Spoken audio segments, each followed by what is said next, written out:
Hermano, la gracia y la paz del Señor Jesús sea en cada uno de nosotros. Vamos a darle continuidad al tema que iniciamos hace 8 días y hoy vamos a concluirlo.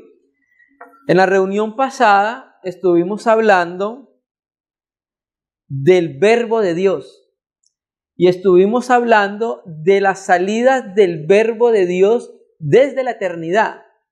Y vimos cómo el verbo estuvo trabajando y obrando en Israel, en el antiguo Israel, en el desierto.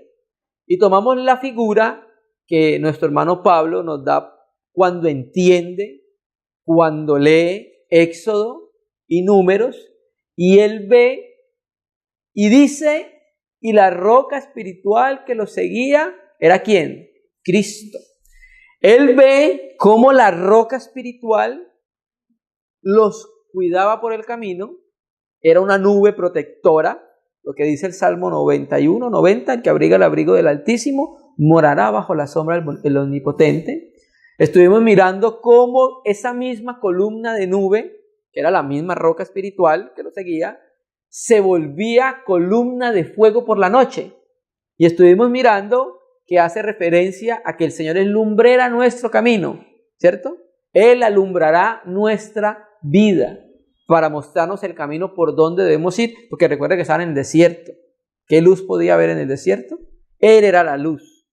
Y estuvimos mirando cómo Cristo es la luz. Cristo dice, yo la luz he venido al mundo, para que la gente ya no permanezca más en tinieblas. ¿Listo? Y luego estuvimos mirando cómo esa roca espiritual les daba maná, ¿cierto? En el desierto. Y cuando entraron a la tierra prometida cesó el maná, porque ya no vivían por la fe, sino que ya la fe era una realidad que era la tierra prometida. Y vimos entonces cómo el Señor le dice a los israelitas que estaban pidiéndole señal, muéstranos una señal, porque Moisés dio pan del cielo. ¿Tú qué haces? Y el Señor ya había alimentado a 5,000. Entonces le dijo, Moisés no le dio el pan del cielo, el verdadero. Eso era una figura. Yo os doy el verdadero. Mi Padre os da el verdadero pan del cielo. El pan del cielo era Él. Era el verdadero maná. Porque alimentaba no solamente a Israel, sino al mundo entero. El maná solo alimentaba a Israel cuando iban en camino en ese desierto. Y estuvimos mirando que esa misma roca espiritual también les dio agua, bebida. Y le llamamos que era bebida espiritual porque no salió por medios naturales. Fue por medios sobrenaturales, fue de Dios. Entonces mire que la roca espiritual los protegía, los guiaba, les daba alimento y les daba bebida. Entonces estuvimos mirando cómo el verbo salía de la eternidad para trabajar con Israel. Y ahí miramos nosotros que el verbo sigue saliendo de la eternidad para trabajar con nosotros. Entonces vamos a ver hoy la segunda parte para complementar aquello que empezamos hace 8 días. Vamos a hablar hoy del verbo, no en su salida teofánicas en Israel, sino en su salida hacia la encarnación. Vamos a ir a Miqueas nuevamente, 5:2, donde comenzamos la reunión pasada. Miqueas 5, versículo 2. Pero tú, Belén, estuvimos considerando y diciendo que Belén significa casa de pan, Betlehem, casa de pan. Belén, Efrata, pequeña para estar entre las familias de Judá, de ti me saldrá. Está hablando otra persona, está profetizando por Micaías y está diciendo que de allá le saldrá alguien, el que será señor, más bien caudillo o príncipe o gobernante en Israel. Mire lo que dice el texto. Presta atención. Y sus salidas, ¿las salidas de quién? Del que será caudillo, señor en Israel. Sus salidas son desde el principio, desde los días de la eternidad. Entonces, Miqueas nos está revelando que hay alguien que va a ser el gobernante de Israel que tenía salidas desde la eternidad. Y ya vimos una de sus salidas en la reunión pasada. Cómo el verbo salía y cuidaba a Israel, le alimentaba y le guiaba por el camino que debía ir y le daba bebida, ¿cierto? Entonces vimos una de las salidas del verbo desde la eternidad. ¿Listo? Entonces vamos a mirar ahora una de las salidas del verbo hacia la encarnación. Y vamos a ver en esta reunión entonces quién es Jesús. Todos conocemos, por causa de la revelación que Dios nos ha dado acerca de su Hijo, quién es su Hijo, ¿cierto? Pero como hay diferentes edades en la iglesia, diferentes hermanos, entonces por causa de eso vamos a considerar este tema tan importante, que es una pregunta que muchas personas en siglos y edades se han hecho y quieren buscar respuestas fuera del lugar adecuado para encontrarlas, la palabra de Dios. No hay otro lugar, documento, donde tú puedas conocer quién es el Hijo de Dios. Vamos a ir a Juan 1:1 nuevamente, a Mateo 16:13, donde nos quedamos la reunión pasada. Estaba el Señor Jesús con los discípulos en Cesarea de Filipo. Mateo 16, versículo 13.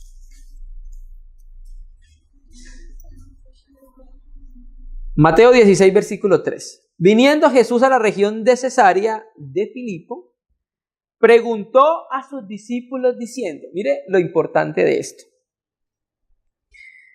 El Señor primero le pregunta a los discípulos. Le va a preguntar a los discípulos qué dice la gente que es Él. ¿Quién dicen los hombres que es el Hijo del Hombre? ¿Quién dicen los hombres que es el Hijo del Hombre? Usted le pregunta al Señor a los discípulos, bueno, ¿qué dicen los hombres que es el Hijo del Hombre? ¿Quién dicen los hombres que soy yo? Ellos dijeron, ellos son sus discípulos. Unos, Juan el Bautista. ¿Por qué? Porque en Mateo 14 creo que es, allá atrás, cuando Herodes escuchó de los poderes que actuaban en Jesús, Herodes dijo, yo creo que ese es Juan que ha resucitado entre los muertos. Entonces los discípulos dicen, bueno, unos dicen que tú eres Juan el Bautista. Otros que es Elías. ¿Por qué? Porque hay una profecía en Malaquías que Elías iba a venir antes que viniera el Señor. ¿Sí? Y otros Jeremías o alguno de los profetas. Eso es lo que pensaba la gente del pueblo, que Jesús era alguna de estas cosas. Hay algunos que pensaban, como los fariseos, peor, que era Belcebú. Pero eso no le dijeron al Señor, solamente le dijeron lo que decía la gente. Otros pensaban, y por lo que veían, que era hijo de María, de José, tenía hermanos y hermanas. Ahora, Él les dijo, ahora ya no le interesa al Señor saber lo que dice la gente. Ahora le interesa al Señor saber lo que piensan sus discípulos de Él. Los que han estado con Él todo este tiempo, comiendo y durmiendo y bebiendo y caminando con Él, viendo las señales y los milagros, ahora le interesa saber a Jesús qué piensan ellos de Él. ¿Qué conocimiento tienen los discípulos de Él? Es una pregunta también válida para nosotros. ¿Quién es Jesús para nosotros? ¿Sí? ¿Y vosotros quién decís que soy yo? Y Él les dijo, vosotros y vosotros, ¿quién decís que soy yo? Vamos a ir a Juan 1, versículo 1. Y vamos a empezar a responder esta pregunta que debe ser respondida a la luz de toda la palabra. Juan 1, versículo 1. La parte A, como leímos hace 8 días. Ahorita la vamos a leer completo. Juan 1, 1. En el principio era el verbo. ¿Listo? En el principio era el logos.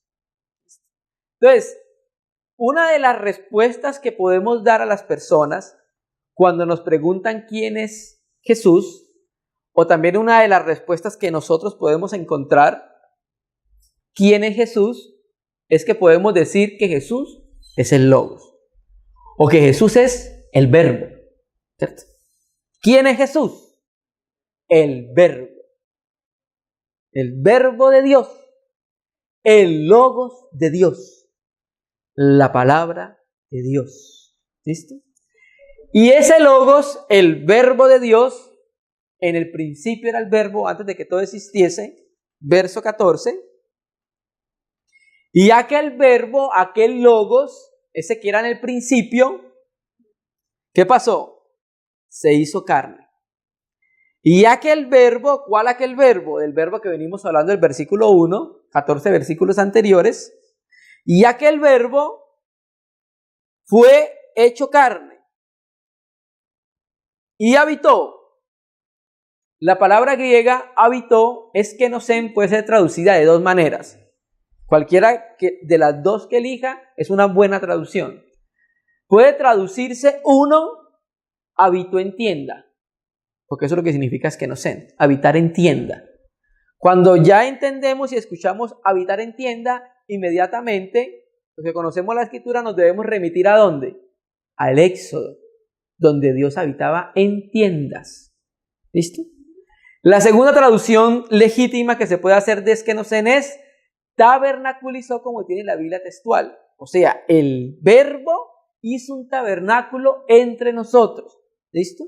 Entonces, podemos responder que Jesús es el verbo que estaba en la eternidad, salió desde la eternidad, sus salidas son desde la eternidad y se hizo carne. No que entró en una carne, no. Se hizo carne, se volvió carne, ginomai, se volvió carne, ¿cierto? Y habitó entre nosotros, dice el apóstol Juan. Naturalmente que Juan estaba combatiendo el gnosticismo.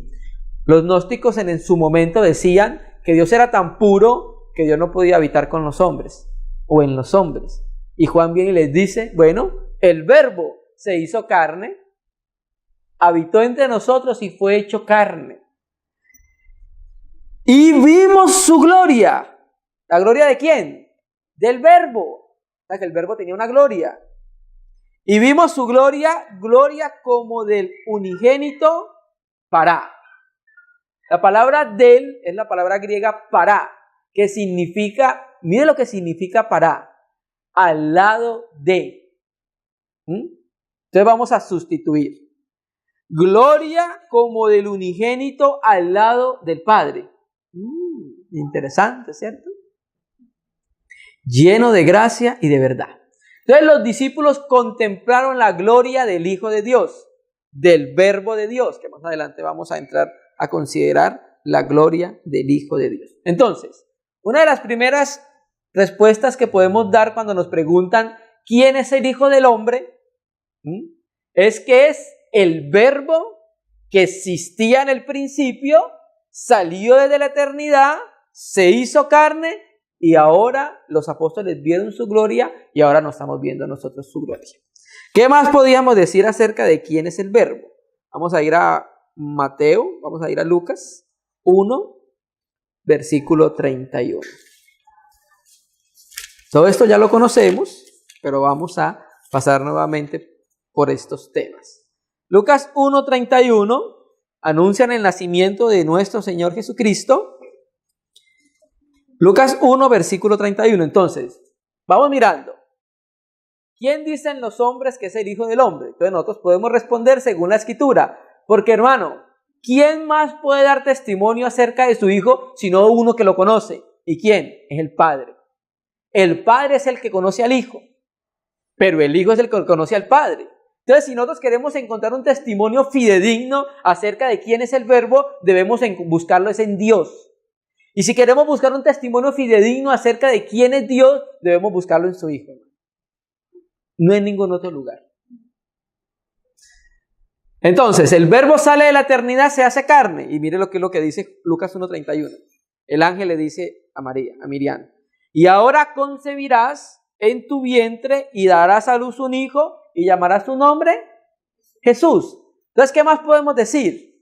Que el Verbo tiene un nombre y su nombre es Jesús. Sus salidas son desde la eternidad, pero antes no se conocía. Se conociera como el Verbo, el ángel del pacto.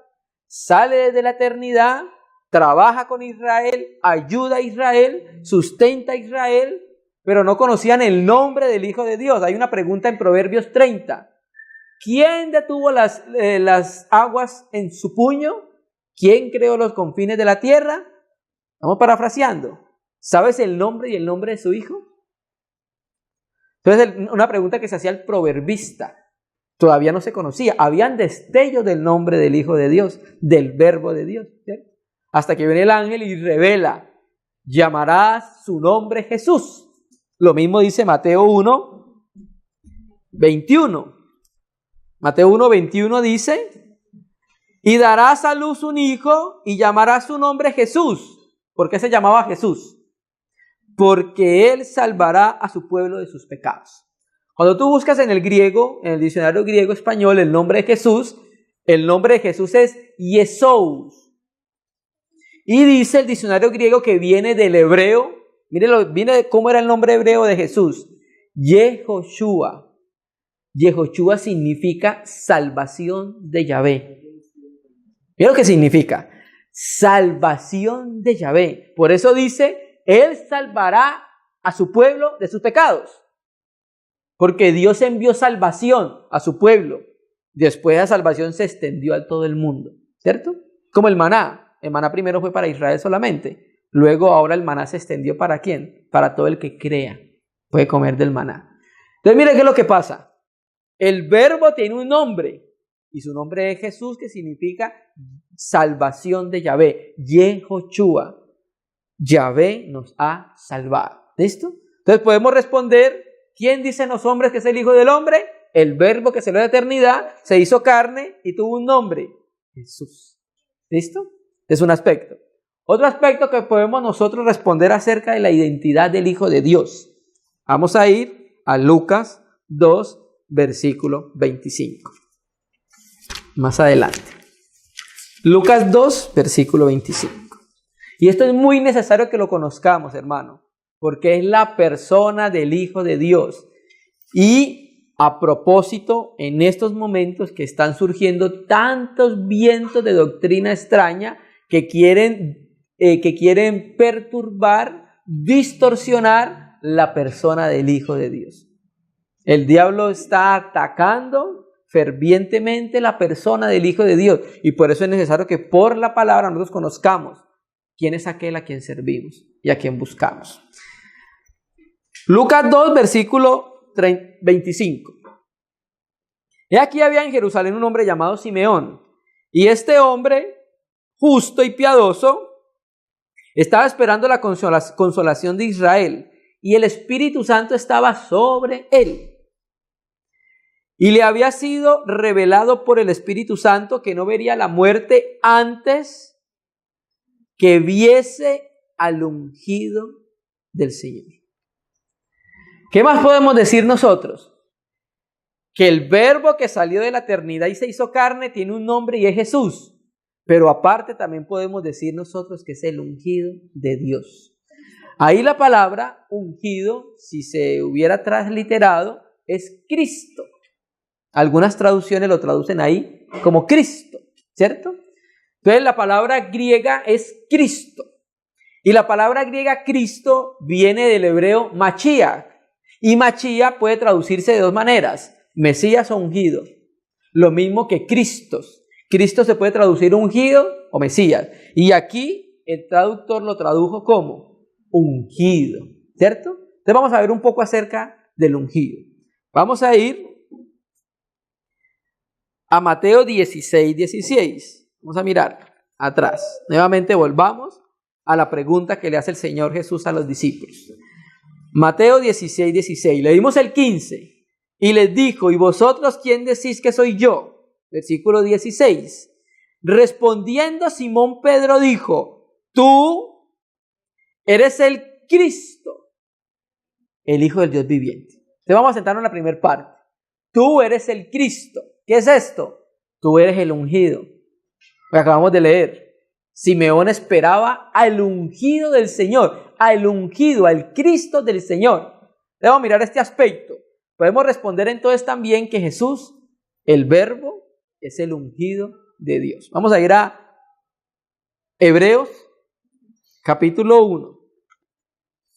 En la antigüedad, en el Antiguo Testamento, en el Antiguo Israel, se ungían con aceite a los reyes, se ungían con aceite a los sacerdotes, al sumo sacerdote se ungía con aceite y se llamaba el sacerdote ungido. La unción de Dios estaba sobre él, ¿cierto?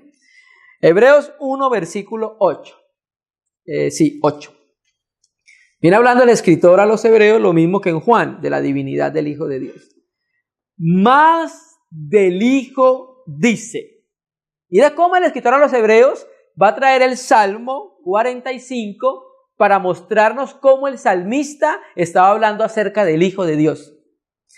Más del Hijo dice. ¿Qué dice el Hijo? Mira lo que le dice. Hijo, tu trono, oh Dios. O sea que está diciendo que el Hijo es Dios. Tu trono, oh Dios, por el siglo del siglo, cetro de equidad es el cetro de tu reino. Tú, Hijo, has amado la justicia y has aborrecido la maldad. Por eso, por lo cual, presta atención a esta frase, te ungió Dios, el Dios tuyo. Está diciéndole al Hijo, por lo cual te ungió, vamos a ver a leerlo, por lo cual te ungió Dios, el Dios tuyo. Entonces le está diciendo al Hijo, tú eres Dios y el Dios tuyo te ungió. Por lo cual te ungió Dios, el Dios tuyo. Entonces, ¿qué estamos viendo acá? Que Dios fue ungido. Por lo cual te ungió, oh Dios, el Dios tuyo. Entonces, aquí efectivamente estamos viendo la divinidad del Hijo de Dios, pero también estamos viendo que es el ungido de Dios. ¿Quién lo unge? Dios. Hay dos escuelas de interpretación para ese ungir a Dios, ¿sí? Porque el texto sigue diciendo que te ungió con óleo de alegría, más que a tus compañeros. Pero también hay otra interpretación que dice que el Dios que fue ungido fue cuando el Señor fue bautizado, que fue ungido por el Padre. Y por eso se llama el Cristo, el ungido de Dios. ¿Cierto? Entonces, el Dios fue ungido por Dios. Eso es lo que dice el texto. Por lo cual te ungió, oh Dios, el Dios tuyo. Entonces, una respuesta que podemos dar asertiva acerca de quién es el Hijo del Hombre es que es el Verbo que salió de la eternidad, se llama Jesús y es el ungido de Dios. Es a quien Dios ungió, ¿cierto? Otro aspecto para mirar, que lo leímos en la segunda parte. Vamos a ir a Juan 6, versículo 68.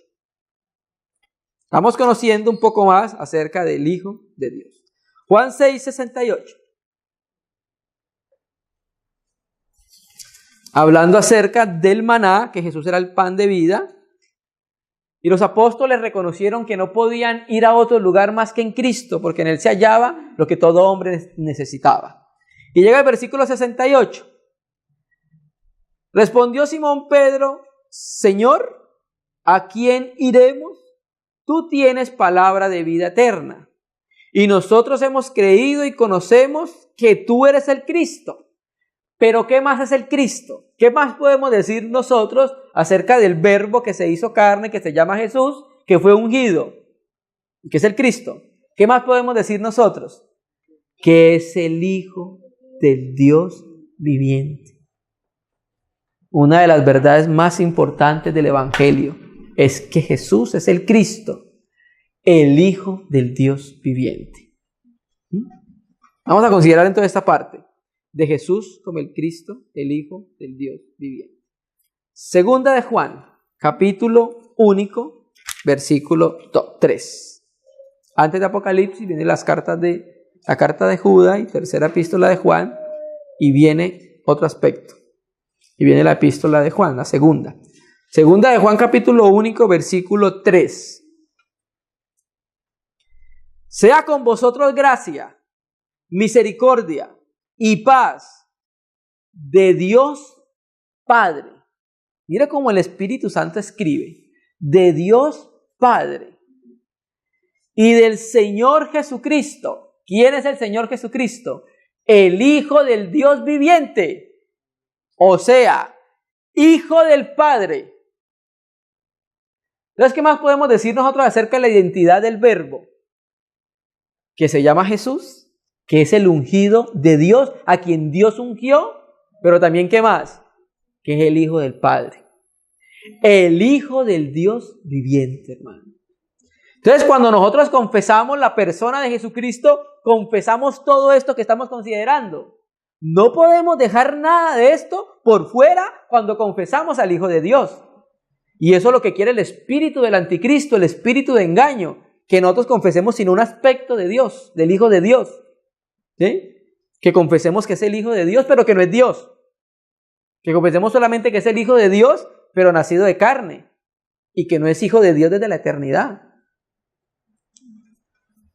Y quiere que confesemos que se llama Jesús, pero que no es el Hijo de Dios, que era un profeta. Entonces, por eso el Espíritu Santo da tanto testimonio acerca del Hijo de Dios para que nuestra confesión se ajuste a la confesión del Padre dada por los apóstoles y los profetas a través del Espíritu, que es el Verbo que salió de la eternidad, que se hizo carne, que conocimos su nombre, Jesús, que significa salvación de Yahvé, ¿cierto? Que Dios lo ungió y que es el Cristo, no lo podemos olvidar, pero que también es el Hijo del Dios viviente. Dios le engendró, es el Hijo del Dios viviente. Todas estas verdades deben estar unidas a la confesión de Jesús, nuestro Señor, hermano. Amén. Sea con vosotros gracia, misericordia, paz de Dios Padre y del Señor Jesucristo, Hijo del Padre, en verdad y en amor. O sea que ese es el Hijo del Padre, es la expresión perfecta del Padre. ¿Sí? Entonces vamos a mirarlo en Hebreos. Ya lo hemos considerado. Vamos a leerlo otra vez. Hebreos 1, capítulo 1, versículo 1, 2, 3. Y quiero leer el versículo 3 del Nuevo Testamento griego interlineal. Hebreos 1. Uno de los textos más preciosos que tiene la Escritura. Bueno, toda la palabra es inspirada por Dios. Pero es precioso lo que escribió el escritor a los Hebreos. Hebreos 1, versículo 1. Dios, este Dios es el Padre, habiendo hablado muchas veces y de muchas maneras, o sea, fragmentariamente, no completamente, en otro tiempo a los padres por los profetas, en estos posteros días nos ha hablado en el Hijo. La traducción más correcta donde dice por es en el griego. En el Hijo, a quien constituyó heredero de todo y por quien asimismo hizo el universo, ¿cierto?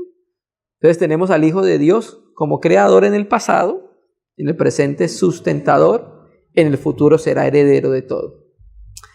3. El cual siendo el resplandor de su gloria y la imagen misma de su sustancia.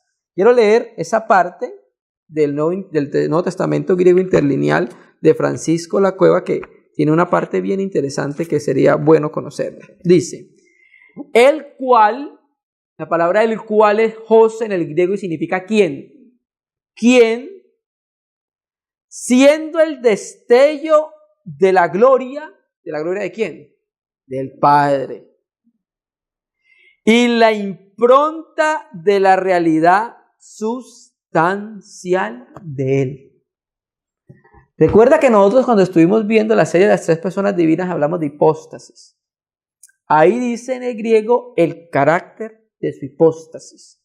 La impronta de la sustancia del Padre, ¿cierto? Entonces recuerda que estuvimos diciendo qué carácter, colocamos el ejemplo de la máquina de escribir. Entonces aquí tenemos el carácter de la M, tú le das a la M y coloca al frente un carácter igual a sí mismo, la M, ¿cierto?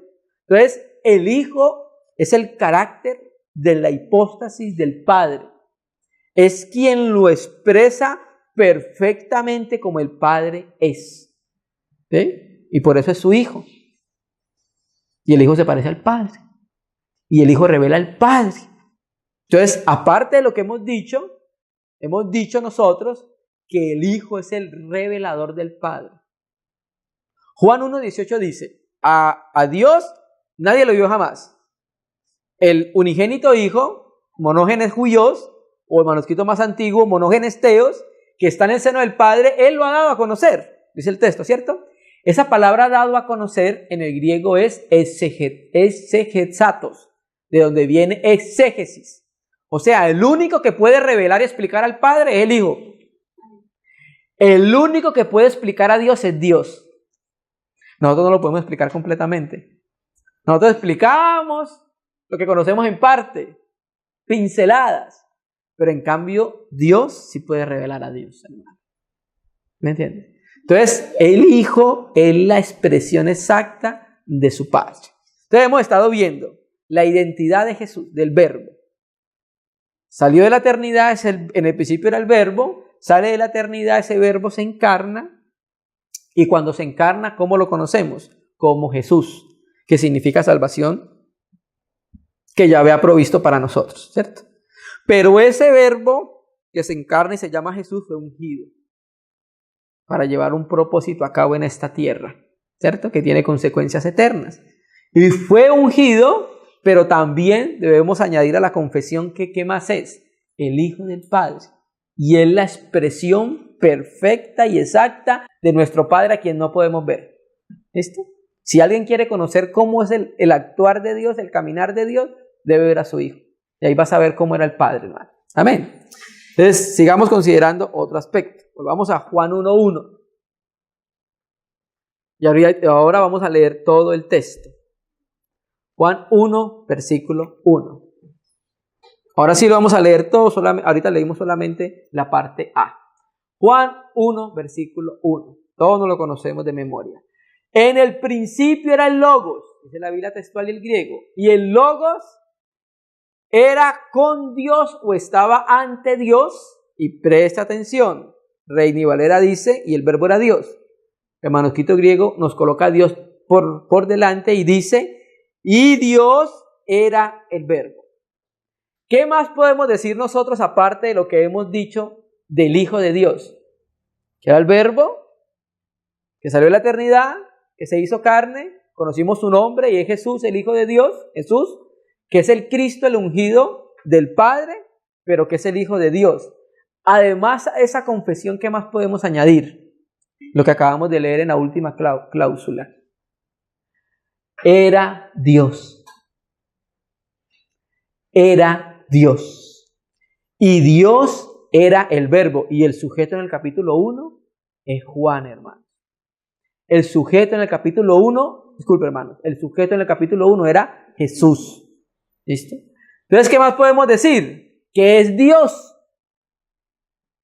Que aparte de que se encarnó, es Dios. Y el Verbo era Dios. Y Dios era el Verbo. Vamos a sumarlo. Juan 1, Mateo 1. Vamos a sumarlo. Mateo 1, versículo. Ya leímos el 21. Vamos a leer el 22. Mateo 1, versículo 22. Y es algo que los historiadores y los no creyentes no quieren confesar. Que Jesús es divino, hermano. Juan 1, vamos a leer del 22. Mateo 1, 22. Todo esto aconteció, ¿qué es todo eso? Que acabamos de leer el 21. Llamará su nombre Jesús, ¿cierto? Que la Virgen concibiera y llamara su nombre Jesús. Todo esto aconteció para que se cumpliese lo dicho por el Señor por medio del profeta. Entonces Mateo está teniendo acá una revelación de que lo que sucedió con Jesús era para cumplirse la profecía. Cuando el Señor dijo, he aquí una virgen concebirá, dará a luz un hijo y llamará su nombre Immanuel. Ahora tú veas la palabra él en un nombre, y sobre todo en la cultura judía, israelita, es porque está compuesto con Dios. Daniel, Miguel, Asael, ¿cierto? Abdiel, Emmanuel, y Emmanuel tiene un significado, no que el niño que iba a nacer se iba a llamar Emmanuel. Sigamos leyendo. Que traducido es, o interpretado, es Dios con nosotros. Otra traducción es, con nosotros está Dios. Y la palabra con en el griego es meta, hacia adentro. Entonces, ¿quién iba a ser ese niño? Iban a ser Dios. Suena extraño decirlo, pero iban a ser Dios, porque Jesús es Dios, hermano. Dios era el Verbo, y el Verbo se hizo carne, ¿cierto? Entonces, ese niño, aparte de que es el Verbo, aparte de que es el ungido, y el Hijo de Dios, también es Dios. Todo esto debe estar en una confesión acerca del Verbo. Por eso vemos todo, hizo que no lo estamos viendo todo, no podemos verlo todo, pero al menos podemos ver las cosas más relevantes acerca de la identidad del Verbo, hermano. Entonces, ¿qué más podemos añadir a la confesión? De que era Dios. Y los judíos también querían matar a Jesús por eso, porque Él se hacía Dios con lo que Él confesaba, hermano. Vamos a ir a Juan 19, versículo 7. Juan 19, versículo 7. Juan 19, versículo 7. Ya habían arrestado al Señor Jesús. Pilato le dice a los judíos: ¿por qué ustedes no lo crucifican? ¿Por qué no lo matan? Ellos le responden el versículo 7. Juan 19, versículo 7. Los judíos le respondieron: nosotros tenemos una ley, y según nuestra ley debe morir porque se hizo a sí mismo hijo de Dios. En medio de Israel en ese momento, hacerse hijo de Dios era hacerse Dios con Dios. Hermano, por ahí no lo dice, pero la suma de la palabra es verdad, y cuando la sumamos nos damos cuenta que sí es así. Vamos a ir a Juan 5. Y en Juan 5 nos da la respuesta.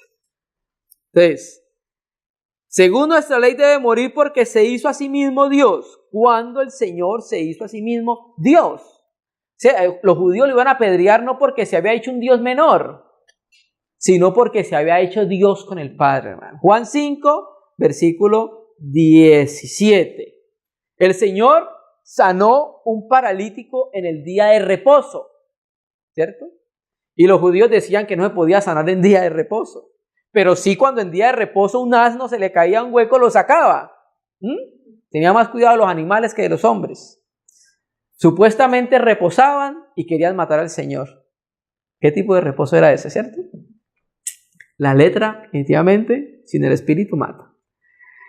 Versículo 17. Jesús respondió: mi Padre hasta ahora trabaja y yo trabajo. Vamos a leer el versículo. A ver, vamos a leerlo desde el versículo 16. Y por esta causa los judíos perseguían a Jesús y procuraban matarle porque hacía estas cosas en día de reposo. O sea, ¿qué hacía en reposo? Sanaba, daba salud y vida a los enfermos. Y por eso lo querían matar en día de reposo.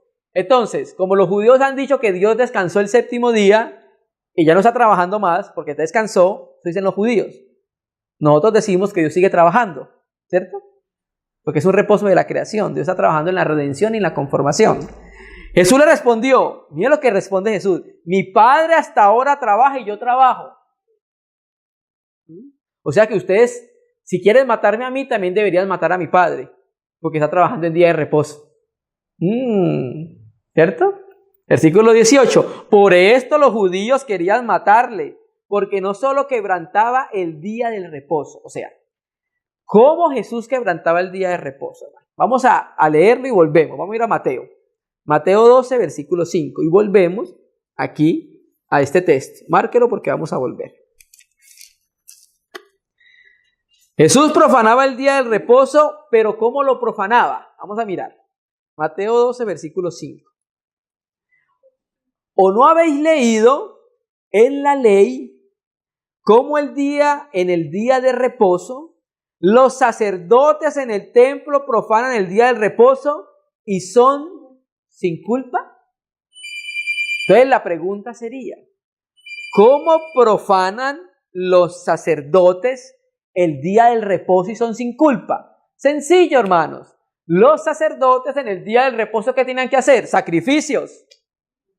Y trabajaban en reposo y eran sin culpa. Bueno, el Señor Jesús también debía ser sin culpa por trabajar en el día del reposo, hacer su obra en el día de reposo, sanar a los hombres, ¿cierto? Como estos sacerdotes profanaban, eran sin culpa, Jesús estaba sin culpa por llevar a cabo la obra del Padre, que era sanar a ese paralítico en ese día de reposo. Por eso los judíos aún más procuraban matarle, porque no solo que levantaba el día de reposo, sino que también decía que Dios era su propio Padre. Menos mal que el Espíritu Santo no se quedó ahí, sino que sigue diciendo que haciéndose igual a Dios. ¿Sí ves?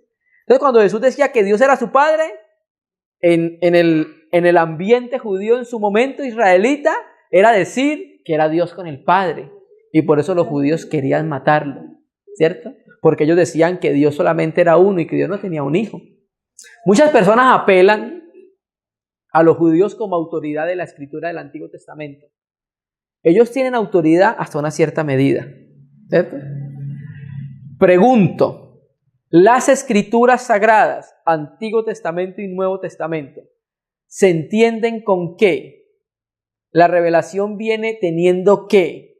El Espíritu de Dios.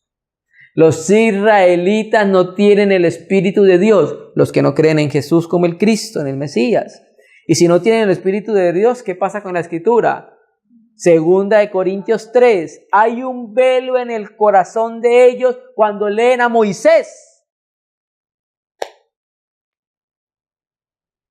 Entonces, no se puede tomar como autoridad completa la interpretación judía de la Biblia, porque ellos tienen un velo cuando la leen, hermano, y no ven al Hijo de Dios. Entonces, ¿por qué lo procuraban matarlo? Porque se hacía Dios para ellos, pero es que él era Dios. Entonces, en la confesión que damos acerca de todo del verbo, también debemos añadir que es Dios, hermano. Amén. Por eso aún procuraban más matarle, porque no solo quebrantaba el día de reposo, sino que también decía que Dios era su propio Padre, haciéndose igual a Dios. Vamos a mirar un texto acerca de la gloria de Dios, donde vamos a ver esto que hemos considerado, que se encarnó, pero que es Dios. Vamos a ir a Mateo 17, y Mateo 17 viene después de Mateo 16. ¿Y qué hay en Mateo 16? La confesión de Pedro acerca de Jesús como el Cristo, el Hijo del Dios viviente, hasta que llega al capítulo 17. Capítulo 17, versículo 1. 6 días después tomó Jesús a Pedro, a Jacobo y a Juan su hermano. Mire, hermano, los apóstoles eran ¿cuántos? 12. Pero el Señor siempre se llevaba a estos 3 aparte. ¿Sí me entiendes? Siempre se llevaba a estos 3 aparte para darles una revelación un poco más acerca de Él, hermano. Y eso no es porque el Señor los prefería más a ellos porque sí.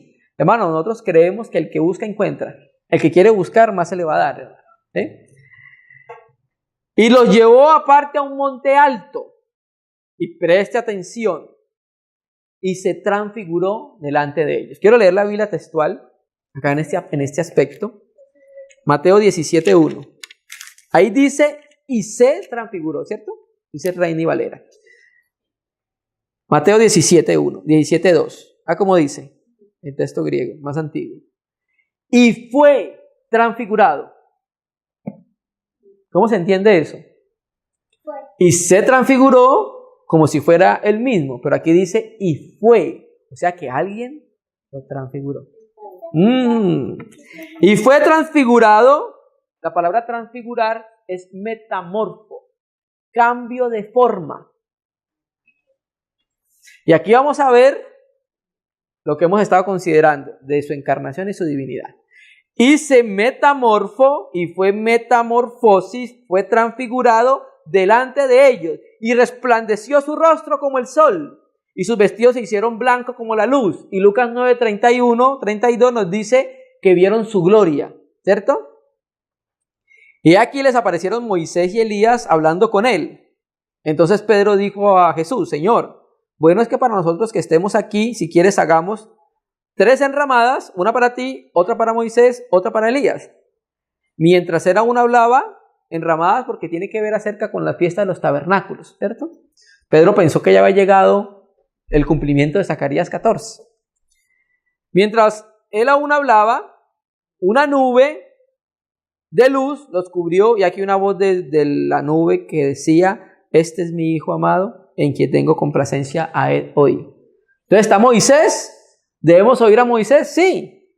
¿Está Elías? ¿Debemos oír a los profetas? Sí. Pero Dios, habiendo hablado fragmentariamente a los padres por los profetas, en el Hijo nos habló perfectamente. Entonces por eso le dice, oigan a mi Hijo. ¿De él da testimonio Moisés? Sí. ¿De él da testimonio los profetas? Sí. Pero óiganlo a él. Entonces, ¿qué queremos mostrar en esta metamorfo? Que la humanidad de Jesús veló su divinidad. ¿Sí?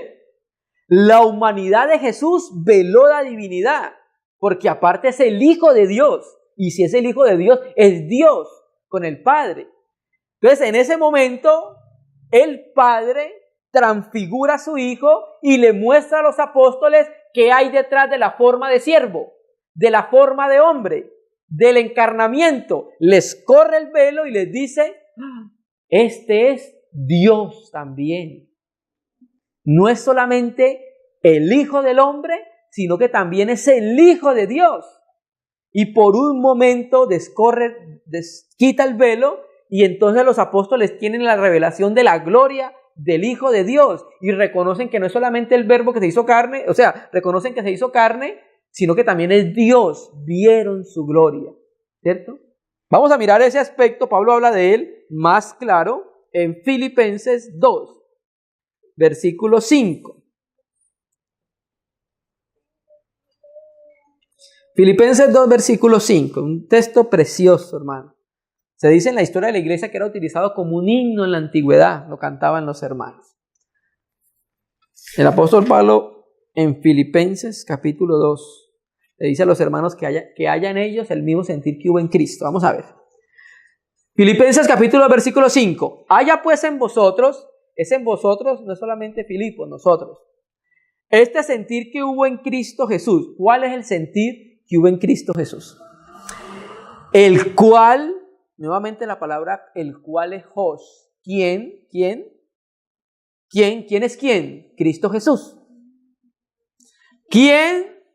Siendo, la palabra siendo en la Biblia textual se traduce existiendo y la Bover Cantera dice subsistiendo y es un gerundio de tiempo presente, el cual o quien existiendo, preste atención, en morfoteus. ¿Quién existiendo en forma de Dios? ¿Cuándo existía en forma de Dios? En la eternidad, el Verbo era Dios. Cristo Jesús existía en la eternidad en forma de Dios, morfoteus, ¿cierto? Quien existiendo en forma de Dios no escatimó, o sea, no consideró su forma de Dios, no consideró o no escatimó el ser igual a Dios como cosa que aferrarse, ¿cierto?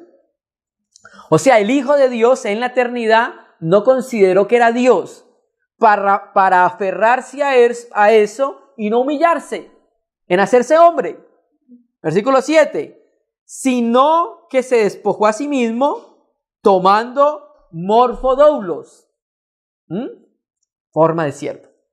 ¿Sí ves? Entonces en la transfiguración los apóstoles vieron a Jesús y todos los hombres que lo veían pues veían al Hijo de Dios en forma de hombre, en forma de siervo, morfodoulos. La palabra griega para siervo es doulos, ¿cierto? En su humillación, ¿cierto? Pero en ese momento Dios descurre el velo, lo quita y entonces ahora ven el morfoteus, la forma de Dios.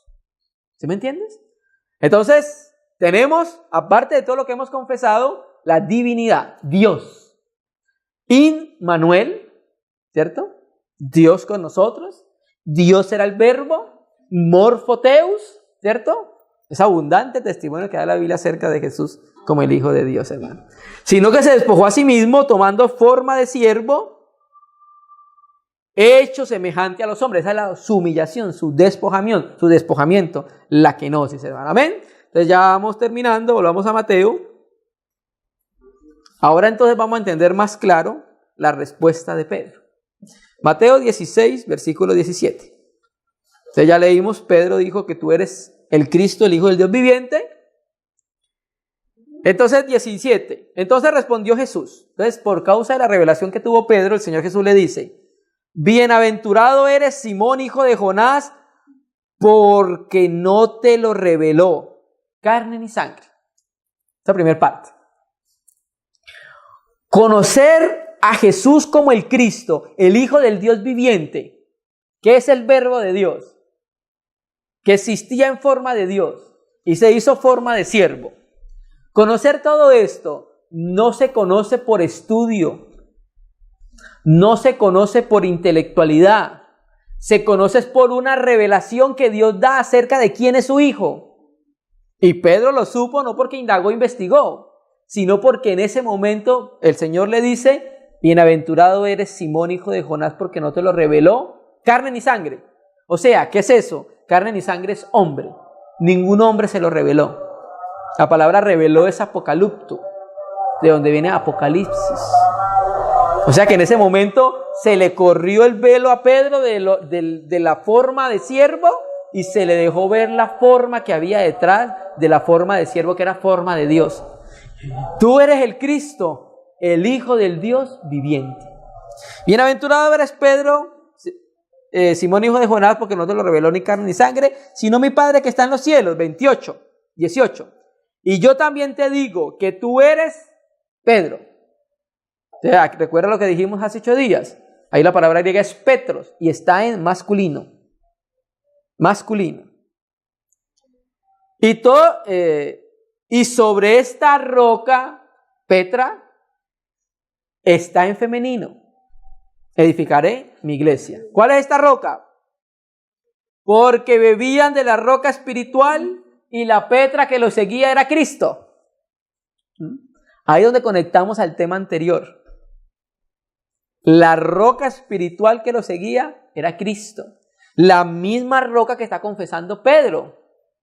Y lo seguía una roca espiritual y la Petra espiritual, la Petra neumáticos, era Cristo, hermano.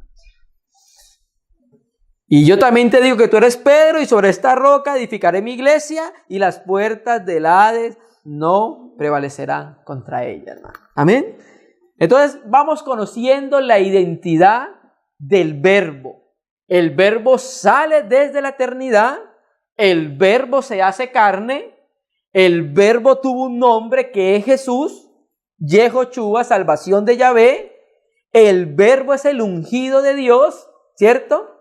El Verbo es Dios con el Padre, ¿cierto?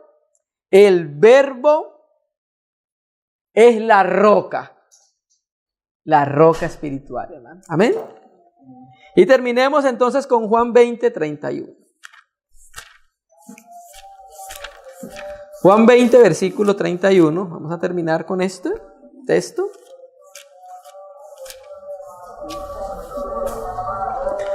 Entonces, nuestro hermano Juan escribe un evangelio precioso, donde habla y da testimonio de lo que él vio y tocó y palpó. Que ese que estuvo con ellos 3 años y medio no era solamente un hombre, sino que era Dios, el Hijo de Dios. Pero estas cosas se han escrito para que creáis que Jesús es el Cristo, el Hijo del Dios, y para que creyendo tengáis vida en su nombre. Entonces todo lo que hemos presentado nosotros hoy y lo que han presentado los apóstoles por el Espíritu Santo a través de las Escrituras es para que creamos, no para que se quede en el aire, sino para que creamos en nuestro corazón que Él es el Cristo, el Hijo del Dios viviente, y para que al creer eso tengamos vida en su nombre, ¿cierto? ¿Y qué pasa después de tener la vida? Bueno, el Señor Jesús dijo que Él había venido para que tuviéramos vida en abundancia. O sea, la vida después de la coma. ¿Qué es eso? La vida abundancia es la edificación. ¿Cierto que sí? Pero inicialmente, para que seamos edificados, debemos conocer y confesar todo esto que hemos dicho acerca de Jesús como el Cristo, el Hijo del Dios viviente. Y esto para nosotros es muy importante. ¿Por qué? Porque en Juan, en las epístolas de Juan, nos dicen que debemos creer que Jesús es el Cristo, el Hijo del Dios viviente, para que recibamos el galardón completo. Y el galardón completo está relacionado con la confesión de todo lo que ha dicho el Espíritu Santo, que es el Hijo de Dios, hermano. Jesús, hermano. Amén. Entonces, con esta reunión complementamos el tema que iniciamos hace 8 días acerca de la identidad del Verbo, de su trabajo en el antiguo Israel, y ahora la identidad del Verbo y su salida hacia la encarnación, hermano. Qué precioso poder conocer al Hijo de Dios, hermano. Qué precioso, hermano. Para que podamos dar testimonio, un testimonio veraz acerca de quién es el Verbo, el Hijo de Dios, hermano. Amén, vamos a orar.